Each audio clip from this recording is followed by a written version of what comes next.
हुआ इस बात पर कि कबीर ने बगैर पूछे उससे कंपनी के आधे शेयर्स आलिया भब्बी के नाम कर दिए। दोस्तों सीन्स की शुरुआत कुछ इस तरह से होगी कि कबीर ऑफिस से आएगा और आलिया भब्बी को कहेगा कि आलिया भब्बी आपके लिए एक गुड न्यूज़ है, शेयर आपके नाम पे हो चुके हैं। तो दोस्तों सामने से फलक आ रही होगी। उस टाइम तो दोस्तों वो आलिया को बहुत ही कॉन्ग्रेचुलेट करेगी कि बहुत खुशी हुई सुनकर कि आपके नाम पर शेयर हो चुके हैं।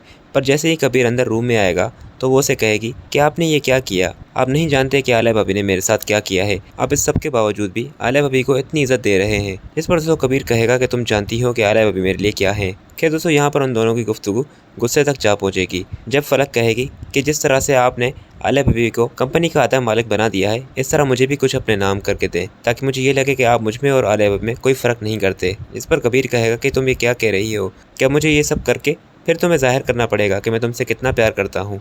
तो फलक कहेगी ये सब बातें हैं, मैं चाहती हूँ कि जो घर तौकीर भाई के नाम पर है वो घर उन्हें कहें कि मेरे नाम पर कर दे। तो यहाँ पर तो कबीर को ये अंदाज़ा हो जाएगा कि फलक ये सब सिर्फ प्रॉपर्टी की वजह से ही कर रही है। और उस टाइम दोस्तों उसे आलिया भब्बी की भी बातें याद आ रही होंगी और वो उसी बातों को लेकर फलक से कहेगा कि फलक तुम ये सब क्या कह रही हो, तुम मुझे ये सब सोचने पर क्यों मजबूर कर रही हो कि आलिया भब्बी ने जो कुछ भी कहा है तुम्हारे बारे में वो ठीक है, क्या तुम्हारे लिए सिर्फ ये पैसा ही सब कुछ है। जिस पर दोस्तों फलक कहेगी कि आ गई ना आपके मुंह पर ये बात, जब मैं अपने लिए कुछ मांगूँ या सिक्योरिटी मांग रही हूँ तो आप मेरे ऊपर ये इल्ज़ाम लगा रहे हैं, जबकि आलिया भब्बी ऐसा ऐसा आपसे वो सब कुछ छीन रही हैं, आपको वो नहीं दिख रहा। कल परसों वो घर भी अपने नाम करवा देंगी और आप और मैं रास्ते पर आ जाएंगे। और फिर दोस्तों अगले सीन में आप देखेंगे कि फलक को दोस्तों बहुत ही गुस्सा होगा आलिया भब्बी पर। वो आलिया भब्बी को कहेगी कि किस चालाकी से आपने कारोबार अपने नाम तो करवा दिया और अब मैं जानती हूँ कि इस घर पर आपकी नज़र है। जिस पर दोस्तों आलिया कहेगी कि जितनी तुम चालाक, मैं वो चालाकी नहीं कर सकती। फलक कहेगी कि आपकी चालाकियों तक तो मैं पहुंच भी नहीं सकती। जिस तरह से कबीर को आपने अपने वश में किया है वैसे ही आप तौकीर को भी अपने वश में कर देंगी और ये घर अपने नाम करवा देंगी। दोस्तों ये सारी बातें सामने तौकीर सुन लेगा कि फलक का असली रूप क्या है। और फिर दोस्तों आप देखेंगे कि तौकीर उन दोनों को तो कुछ भी नहीं कहेगा।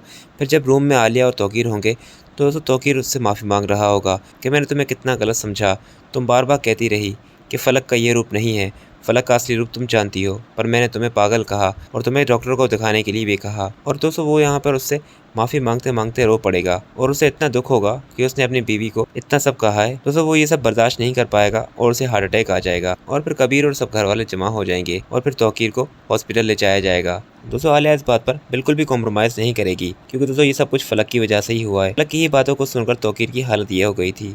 इसी वजह से वो घर आकर फलक को बहुत सुनाएगी कि तुम्हारी वजह से आज मेरा शौहर हॉस्पिटल है। मैं तुम्हें बता रही हूँ अगर उसे कुछ भी हुआ तो मैं तुम्हारा जीना हराम कर दूंगी।